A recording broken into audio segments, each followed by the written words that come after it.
Oke, assalamualaikum warahmatullahi wabarakatuh.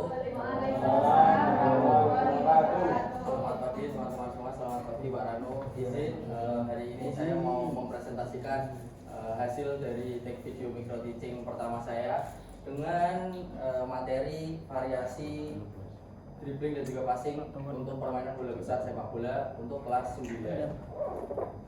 Oke, langsung saja kita ke videonya. Yang pertama saya lakukan adalah yaitu membariskan para siswa untuk saya lakukan atau masuk ke dalam pembelajaran olahraganya. Nah, setelah saya bariskan, yang saya lakukan adalah menyampaikan sedikit bukan materi ya, tapi lebih ke pengenalan tentang apa itu sepak bola, apakah sudah ada yang pernah main sepak bola, dan juga mengenalkan beberapa pemain-pemain sepak bola terkenal di dunia kepada murid-murid agar murid juga terbiasa atau lebih mengenal tentang materi sepak bola.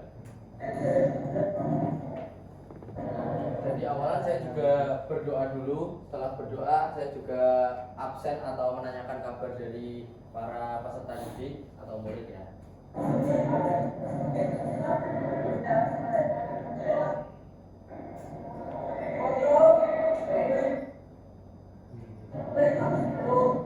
Nah oke, setelah masuk ke awalan saya langsung melakukan pemanasan, dan pemanasannya langsung saya pimpin sendiri, dan saya berikan pemanasan 2 metode pemanasan, yaitu pemanasan dinamis dan juga pemanasan statis. Ini yang pemanasan statis.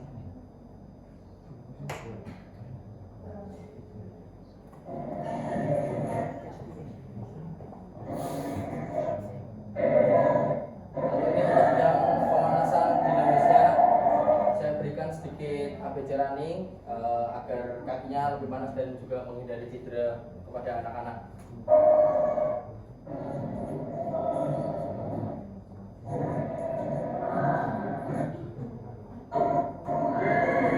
Setelah pemanasan, saya langsung masuk ke materi sepak bola, yaitu di sini saya menyampaikan cara-cara atau teknik untuk dribbling dan juga passing, yaitu contoh kalau dribbling itu harus menggunakan punggung kaki, kalau passing menggunakan kaki bagian dalam seperti itu.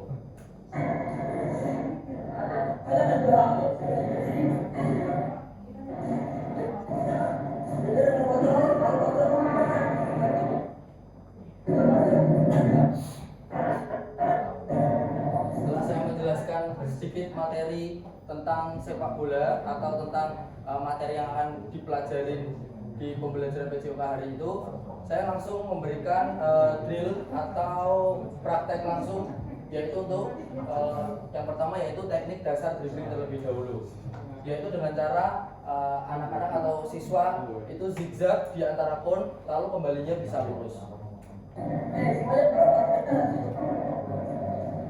Di sini saya contohkan dulu cara praktek drillnya, kemudian diikuti oleh murid-murid.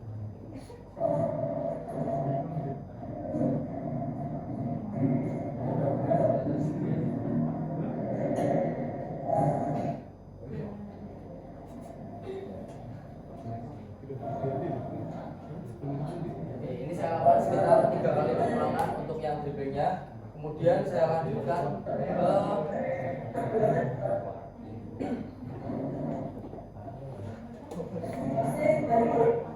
lanjutkan ke materi drill yang selanjutnya, yaitu passing, di mana anak-anak atau murid nanti akan passing kepada temannya satu sama lain.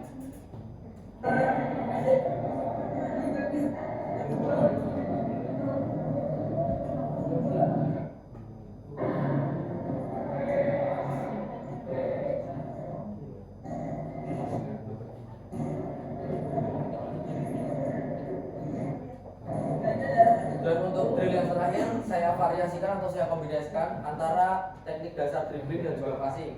Jadi anak-anak diharuskan pada drill kali ini diharuskan untuk dribbling dan juga passing ke temannya. Seperti itu. Lalu passing ke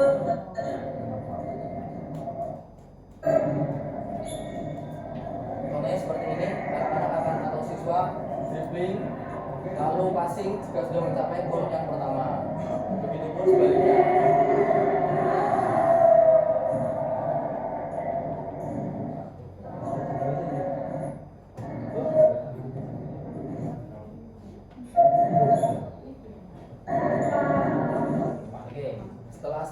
lanjut, di sini saya mengumpulkan kembali murid-murid untuk mendengarkan penjelasan dari saya, yaitu penjelasan tentang refleksi atau evaluasi tentang pembelajaran pada hari itu.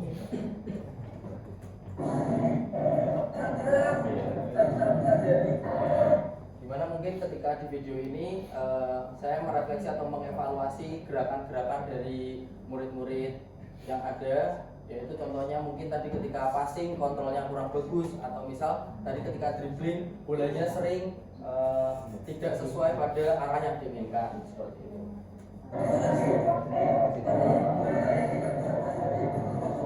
Dan di sini juga saya menjelaskan kepada anak-anak tentang fungsi dari sepak bola atau manfaat yang bisa kita dapat dari sepak bola, yaitu contohnya sportif, kerjasama, dan juga komunikasi, seperti itu.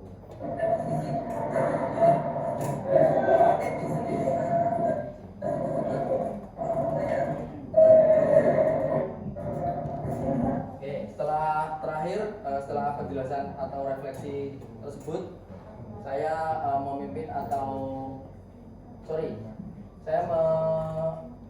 menyuruh melakukan pendinginan dipimpin oleh salah satu anak.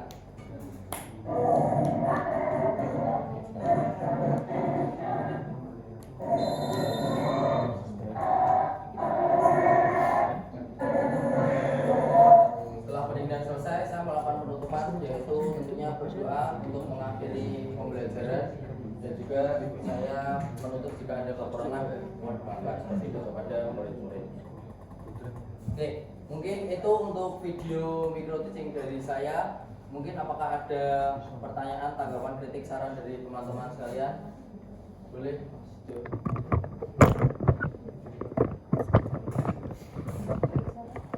Ini aku disik lah. Ya. Kalau dari saya Dinda secara tidak ya. Kalau dari saya tidak, untuk urutan penyampaian materinya udah cukup bagus ya, sangat jelas. Tapi di sini ada satu hal yang saya soroti, yaitu mungkin lebih oke lagi ya kalau intensitas interaksinya itu ditambah lagi atau dua arah. Jadi kesannya tidak terburu-buru. Nah, sehingga sisi mindfulnya itu terhadap respon atau kebingungan siswa itu agak sedikit terlewatkan gitu. Mungkin itu saja. Ya, terima kasih.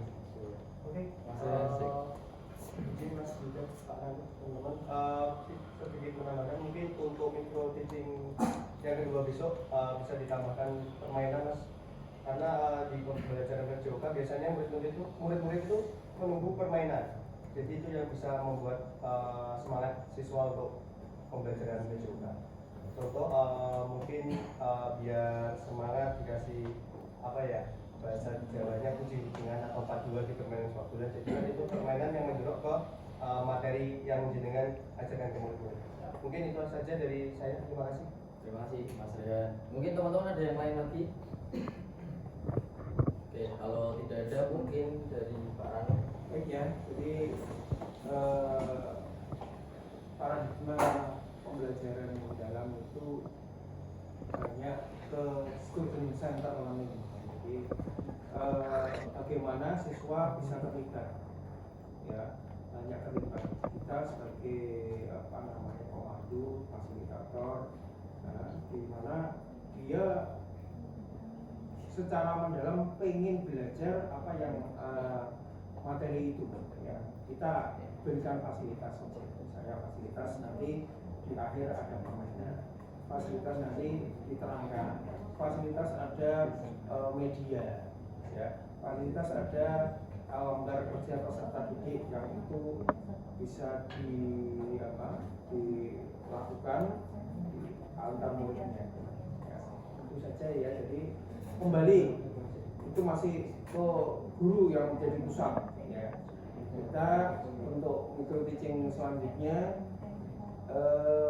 bagaimana supaya siswa itu menjadi pusat sekarang, ya, pusat yang melakukan gerakan supaya itu refleksi si siswa juga nanti akan mempresentasikan merefleksi temannya, itu namanya student center learning.